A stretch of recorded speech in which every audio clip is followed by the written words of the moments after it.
Mylavaram MLA వసంత కృష్ణ ప్రసాద్ రాజకీయ శత్రువుగా కొత్త టార్గెట్ ఫిక్స్ చేసుకున్నారా? దేవినేనితో పాటు ఆయన లిస్టులో జోగి రమేష్ ఉన్నారా? ఆయన ఓటమే లక్ష్యంగా వసంత రంగంలోకి దిగుతారనేది లోకల్ టాక్. వసంత కృష్ణ ప్రసాద్ ప్రస్తుతం మైలవరం వైసీపీ సిట్టింగ్ ఎమ్మెల్యే. గత ఎన్నికల్లో మాజీ మంత్రి దేవినేని ఉమాపై వసంత పోటీ చేసి తొలిసారి ఎమ్మెల్యేగా గెలిచారు.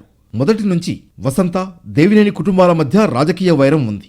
ఆయన తండ్రి వసంత నాగేశ్వరరావు గతంలో హోంమంత్రిగా పనిచేశారు. దేవినేని ఉమా అన్న దేవినేని రమణ గతంలో మంత్రిగా పనిచేశారు. నందిగామ నుంచి ఈ రెండు కుటుంబాలు ప్రాతినిధ్యం వహించిన సమయంలో మొదలైన రాజకీయ వైరం తర్వాత జరిగిన పరిణామాలతో వ్యక్తిగత వైరంగా మారింది. 1999లో దేవినేని ఉమాపై వసంత కృష్ణ ప్రసాద్ ఓడిపోగా 2004లో వసంత తండ్రి నాగేశ్వరరావు ఉమాపై ఓడిపోయారు.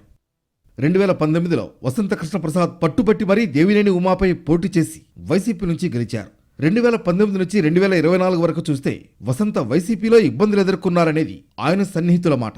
ప్రధానంగా తాను గెలిచిన మైలవరంలో మంత్రి జోగి రమేష్ జోక్యం వల్ల వసంత చాలా ఇబ్బంది పడ్డారు. అధిష్టానానికి ఫిర్యాదు చేసినా పట్టించుకోలేదని ప్రచారం సాగింది. మరోవైపు వసంత వైసీపీకి గుడ్ బై చెప్పేసి టీడీపీలో చేరబోతున్నారనేది తాజాగా సోషల్ మీడియాలో జరుగుతున్న ప్రచారం. ఆయన టీడీపీలో చేరితే పోటీ మైలవరమా లేక పెనమలూరా అనే అంశంపై కూడా ఇప్పుడు చర్చ మొదలైందని సమాచారం. మొత్తానికి ఏ స్థానాల నుంచి ఎవరు బరిలోకి దిగబోతున్నారనేది కొన్ని రోజుల్లో క్లారిటీ రానుంది.